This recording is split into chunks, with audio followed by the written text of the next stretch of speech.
ဒါတော့ညနေကျွန်တော်တို့ပထမဦးဆုံးနော်ပထမဦးဆုံးနဲ့ဒီ6ကနှလုံးပေါင်းခြင်း1ဖြစ်လို့တဲ့ဒီလိုနှလုံးပေါင်းခြင်း1အဲ့ကောင်မကောင်းနော်ဒီကောင်နဲ့ဒီလိုနှလုံးပေါင်းခြင်း1နော်ပြီးတော့ဒီလိုနှလုံးပေါင်းခြင်း3ညဖြစ်လို့ဒီလိုနှလုံးပေါင်းခြင်းလည်း3ညဒါဆိုရင်ဒီလိုနှလုံးပေါင်းခြင်းခွန်ဖြစ်လို့เนาะ1 3ညခွန်ပေါ့နော်ခွန်ဖြစ်လို့ခွန်ဖြစ်ရမယ်ဆိုရင်ဒီမှာကမနေ့က85ဆိုတော့ခွန်ဖြစ်ဖို့အတွက်ဆိုရင်နှစ်ထိပ်เนาะဒီမှာ5ရှိတဲ့အခါကျတော့နှစ်ထိပ်เนาะနှစ်ထိပ်เนาะ1 3ညခွန်ပေါ့နှစ်ထိပ်တစ်ချက်ပြီးတော့နှစ်ထိပ်နောက်ထပ်နှစ်ထိပ်အဲ့ဒါကကြတော့ဒီ2 1က5ပါဝါ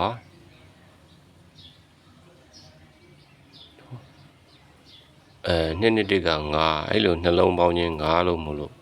ဒီလိုနှလုံးပေါင်းခြင်း5နော်နှလုံးပေါင်းခြင်း5တခါဒီလိုနှလုံးပေါင်း3လုံးပေါင်းခြင်း3ညနော်3ညဖြစ်လို့ဒီလိုနှလုံးပေါင်းခြင်း3ညတခါဒီမှာဆိုရင်2ခွန်1 3လုံးပေါင်းခြင်း2ခွန်1 3လုံးပေါင်းခြင်း3ညမို့လို့ဒီမှာ3ညရမယ်ဆိုရင်နှစ်ထိပ်နော်3ညရမယ်ဆိုနှစ်ထိပ်3ညရမယ်ဆိုရင်နှစ်ထိပ်3နှစ်ပေါင်းခြင်း5နှစ်8ပေါင်းခြင်း3ည8နှစ်ပေါင်းခြင်း3ညနဲ့နော်3ညနှစ်ထိပ်2ချက်ပြီးတဲ့အခါကျတော့ဒီမှာ8ခွန်5 3လုံးပေါင်းခြင်း3ညအဲ့လို3ညလို့ဒီလို3ညတယ်5နှစ်3နဲ့3ညတယ်တခါ5 3နဲ့သူက3လို့မလို့သူဒီ9 8 6နဲ့3တယ်နော်9 8 6နဲ့3တယ်တခါ9 3 2နဲ့4လို့မလို့နော်4လို့မလို့သူဒီမှာ4မယ်ဆိုရင်နှစ်ထိပ်နော်ဒီမှာ4မယ်ဆိုရင်နှစ်ထိပ်အဲ့တော့နှစ်ထိပ်3ချက်နော်နှစ်ထိပ်3ချက်ကဲပြီးတော့နောက်ထပ်တစ်ခုကကြတော့ဒီနှလုံးပေါင်းခြင်းကခွန်တယ်တဲ့ဒီနှလုံးပေါင်းခြင်းကခွန်တယ်ဒီနှလုံးပေါင်းခြင်း3ညတယ်ခွန်3ညနော်ခွန်3ညတယ်အဲ့ဒါကို3ညခွန်နဲ့ပြန်ပြီးတော့3ညခွန်နဲ့ပြန်ပြီးတော့ပြောင်းပြန်လှန်တာပေါ့နော်ဒီခွန်3ပေါင်းခြင်းကဒီ3ည5နှစ်ပေါင်းခြင်းကဒီခွန်9 8ပေါင်းခြင်းဒီခွန်ဒီဘက်မှာကျတော့3ညခွန်နဲ့ပြန်ပြောင်းပြန်လှန်ထားတယ်ပေါ့နော်ပြောင်းပြန်လှန်ထားတယ်ပြီးတဲ့အခါကျတော့ဒီမှာ5 3 2နဲ့3ညနော်5 3 2နဲ့3ညအဲ့တော့ပြီးတော့ဒီမှာဆိုရင်3 6 8နဲ့ခွန်တယ်နော်3 6 8နဲ့ခွန်တယ်ပြီးတော့ပြန်ခွန်ရမှာပေါ့နော်3ညခွန်ပြန်ဖြစ်ရဒီ2ရယ်3ညရယ်5ရယ်အဲ့ဒါမှခွန်ဖြစ်မယ်နော်2 3ည5ခွန်ဖြစ်မယ်ဒါမှ3ညခွန်ဒီခွန်3ညကို3ညခွန်3ညခွန်ပြန်ပြောင်းပြန်လိုက်ပြန်ဖြီးတာပေါ့နော်အဲ့တော့5ထိပ်ရတယ်5ထိပ်ရပြီးတဲ့နောက်မှာကျွန်တော်တို့နောက်ထပ်ဒီကောင်ကျတော့အညီနဲ့သွားဒီမှာကသူကဒီမှာကျတော့အပီးလို့ယူဆလို့ရတဲ့ဟာထိပ်ပေါ့နော်ဒီမှာ5နှစ်3ည ဒါဒီခွန်ဒီလိုခွန်တာကိုသူဒီလိုနှစ်တယ်264နဲ့ပြန်နှစ်တယ်ခွန်ပါဝါနှစ်တာပေါ့နော်ခွန်ပါဝါနှစ်တယ်တခါအဲ့လိုနှစ်လို့မို့လို့နော်အဲ့နှစ်ပါဝါကိုပြန်ပြီးတော့သူကဒီမှာခွန်တယ်နော်ပြန်ပြီးတော့ခွန်တယ်နှစ်ပါဝါကိုပြန်ခွန်တယ်တခါဒီမှာဆိုလို့ရှိရင်သူကတင်ငါတင်နဲ့ခွန်တယ်အဲ့ဒီခွန်ကိုခွန်ပါဝါ64နှစ်နဲ့သူကနှစ်တယ်အဲ့နှစ်လို့မလို့နှစ်ပါဝါကိုပြန်ခွန်မယ်ခွန်မယ်ဒီမှာခွန်တယ်နော်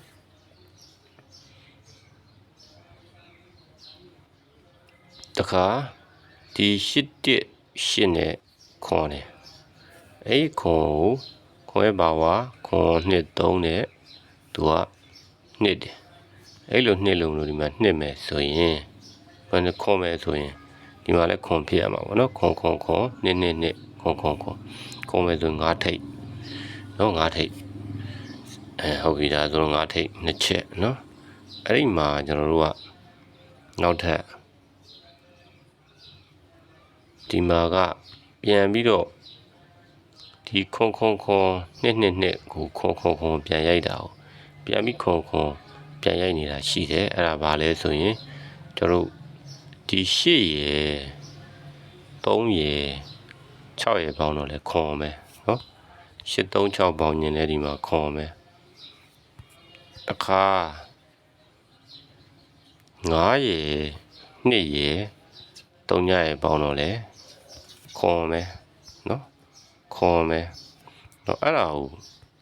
သူကရှေ့ကပြန်ဖြီးတာနောက်ကပြန်ဖြီးနေတယ်ဒါဆိုရင်ဒီမှာလဲ3ရယ်8ရယ်6ရယ်ပေါင်းရင်ခွန်ဖြစ်မယ်နော်56ဆိုတဲ့ခဏမျိုးနော်56ဆိုတဲ့ခဏမျိုးအပီးအနေနဲ့ဘောနော်ဒီခွန်နှစ်ကြာချင်းနဲ့56ဆိုတဲ့ခဏမျိုးထိုးလို့ရတယ်ဘောနော် dip break ထိုးလို့ရတယ်ကဲဟုတ်ပြီဒါဆိုတော့ဒီမှာ9ထိပ်ပြရင်ဒါ6ပိတ်ပါ30ထိပ်ပြလိုက်တာဘောနော်ကဲဟုတ်ပြီဒါဆိုရင်ဒီမှာ9ထိပ်က2ချက်ကဲနောက်ထပ်ထိပ်တစ်လုံးကဒီမှာဆိုရင်68ပေါင်းခြင်းက4ခွန်5ပေါင်းခြင်းက2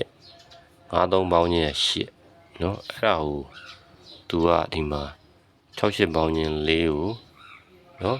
ဘယ်လိုမျိုး4ဖြစ်နေဆိုရင်ခွန်5နှစ်နဲ့ပြန်4တယ်ခွန်5ပေါင်းခြင်း2ကို5ကို8နဲ့2တယ်53ပေါင်းခြင်း8ကို9နှစ်ခွန်နဲ့ပြန်8ရမယ်ဆိုရင်ခွန်ထိပ်เนาะ9နှစ်ခွန်နဲ့ပြန်8ရခွန်ထိပ်ကဲဒါခွန်ထိပ်နောက်ခွန်ထိပ်ကစီရော်တိုင်းသွားနိုင်တာတခုရှိတယ်အဲ့ဒါကဒီမှာ85မိနစ်ကနော်85ဟုတ်ပြီအဲ့တော့ဒီမှာဆိုရင်ကျွန်တော်ဒီနှလုံးပေါင်းခြင်းဒီ1ဒီနှလုံးပေါင်းခြင်းဒီ3ညဒီနှလုံးပေါင်းခြင်းဒီခွန်နော်1 3ညခွန်ဆိုရအဲ့ဒါကိုနော်အဲ့ဒါကိုကျွန်တော်တို့ကဒီမှာစိမ့်နဲ့ဒီ3လုံးပေါင်းခြင်းကတဲ့1နော်ဒီ3လုံးပေါင်းခြင်းက3ညဒီ3လုံးပေါင်းခြင်းကခွန်နော်ခွန်ဒါဆိုရင်ဆက်ခွန်မယ်ဆိုရင်ဒီပေါ်ဒီဘက်ကတိုင်းဖြစ်မယ်ဆိုရင်1 3ညခွန်ဖြစ်မယ်ဆိုရင်ခွန်ထိပ်နော်ဒီမှာ8နှစ်ရှိတဲ့ခါကျတော့ခွန်ထိပ်ဒီလိုနည်းနဲ့ခွန်ထိပ်ကနော်4ပင်စီချိုးနဲ့ခွန်ထိပ်ကလည်းတွေ့တယ်ပေါ့နော်ခွန်ထိပ်တွေ့ကဲဟုတ်ပြီဒါဆိုရင်ကျွန်တော်နောက်ထပ်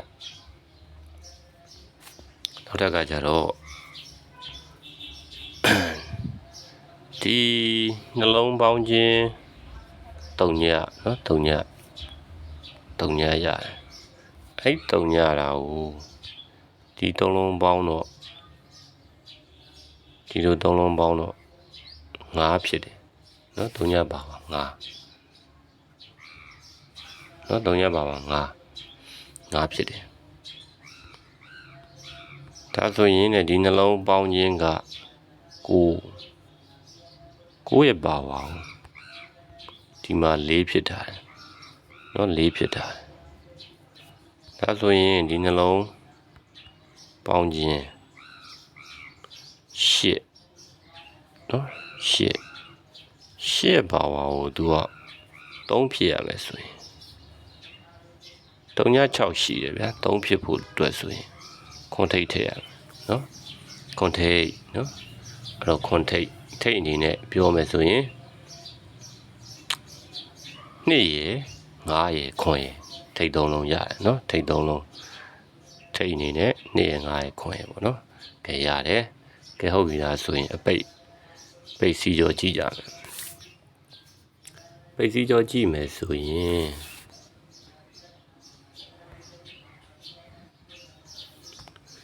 ဒီ3လုံးပေါင်းခြင်းက2အဲ့ဒီဟာကိုဒီ3လုံးပေါင်းခြင်း2ဖြစ်တယ်ဖြစ်တယ်နော်ဒီပုံမှာလည်း2ဒီ3လုံးပေါင်းခြင်းကလည်း2ဖြစ်တယ်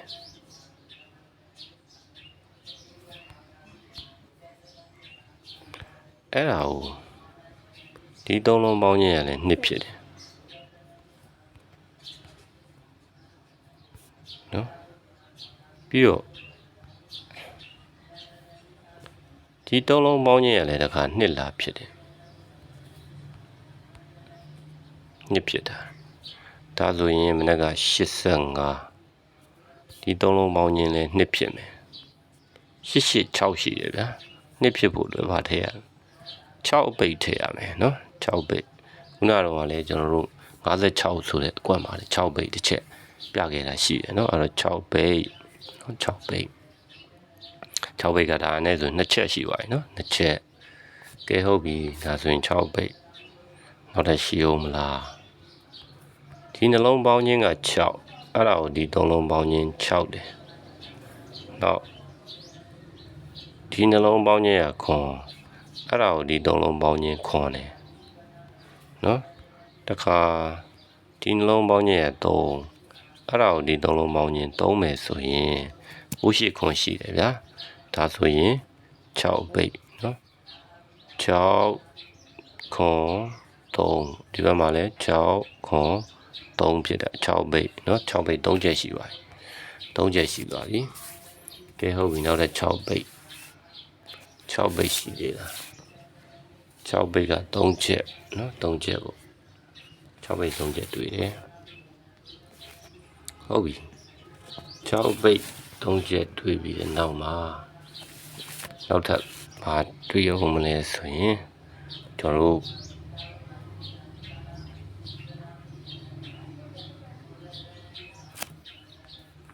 ဒီနှလုံးပေါင်းခြင်းက10အဲ့ဒီ10ကိုဒီ3လုံးပေါင်းခြင်း10ဖြစ်တယ်နော်10ဖြစ်တယ်ပြီးတော့ဒီနှလုံးပေါင်းခြင်းက9အဲ့ဒီ9ကိုဒီ3လုံးပေါင်းခြင်း9ဖြစ်တယ်နောက်ဒီ3လုံးပေါင်းဒီနှလုံးပေါင်းခြင်းကခွန်နဲ့က8 5ရှိအောင်နော်8 5ရှိတော့ခွန်ရှိတော့ဒီ3လုံးပေါင်းခြင်းခွန်ဖြစ်အောင်3ည8ရှိတယ်ဗျာဒါဆိုတော့9ပိတ်ထည့်ရမယ်နော်9ပိတ်နော်9ပိတ်ထဲမှာသူကခွန်ဖြစ်မယ်3ည5ခွန်နော်3ည5ခွန်ဖြစ်အောင်ပေါ့နော်အဲ့တော့9ပိတ်ရတယ်နော်ပြီးတော့နောက်ထပ်ကျွန်တော်တို့ဘယ်လိုမျိုးလဲဆိုရင်ဒီ3လုံးပေါင်းခြင်းက6ရယ်4ရယ်3ရယ်3လုံးပေါင်းခြင်း3တာနော်ဒီလို3လုံးပေါင်းခြင်း3တာကိုဒီခွန်ရယ်6ရယ်ကိုလာ3တယ်နော်နောက်တစ်ခုခွန်ရယ်2ရယ်6ရယ်ပေါင်းခြင်း9တာကိုအဲ့လို9တာကိုဒီလိုမျိုးလာ9ထားတယ်နော်တခါဒီမှာ9ရယ်3ရယ်3ညရယ်8တာကိုဒီလိုမျိုး8မယ်ဆိုရင်9ပိတ်နော်9ပိတ်8မယ်ဆို9ပိတ်နော်အဲ့လိုမျိုးရတယ်အဲ့တော့ကျွန်တော်တို့ ထိတ်3လုံးအပိတ်2လုံးပေါ့နော်အဲ့ဒါကိုခဏတွဲကြမယ်ပေါ့ထိတ်3လုံးပိတ်2လုံးခဏတွဲကြမယ်အဲ့တော့ထိတ်အနေနဲ့နော်ဒီမှာဆိုရင်ထိတ်အနေနဲ့ကျွန်တော်တို့တွက်မယ်ဆိုရင်ခွန်နှစ်ငါအပိတ်အနေနဲ့ရွေးမယ်ဆိုရင်ကျွန်တော်တို့6 9နော်6ကိုဒါဆိုရင်ခွန်6ခွန်9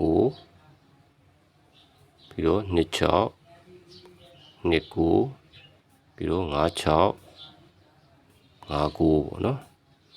အဲ့တော့အဲ့ထဲမှာကျွန်တော်တို့